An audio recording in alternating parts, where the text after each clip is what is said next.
Hello mga igsoon, karong orasa atong pamalandungan ang usa ka saad sa Ginoo na makita sa Isaiah 54:10. Ingon ang pulong sa Ginoo, "Though the mountains be shaken and the hills be removed, yet my unfailing love for you will never be shaken, nor my covenant of peace be removed, says the Lord who has compassion on you." Kini na mga pulong igsoon nagpahinumdom nato nga bisan pa sa tanang pagtayog sa atong kinabuhi, mga kalisdanan, pagsulay, sakit, o bisan mga natural na kalamidad, dili kini gikan sa Ginoo. Ang Ginoo dili magdalag kadaot o kasakit sa atong kinabuhi.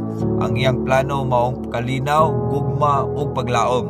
Apan sa tinuod na kinabuhi, igsoon, maka-experience ta og daghang pagtayog, mahadlok, makapaluyan nato, pero dili kini nagpasabot nga gibiyaan ta sa Ginoo. Kay bisan pag mag-uyog ang kalibutan, magpabilin siya nga lig-on nga bato ug ang iyahang gugma dili gayud mausab.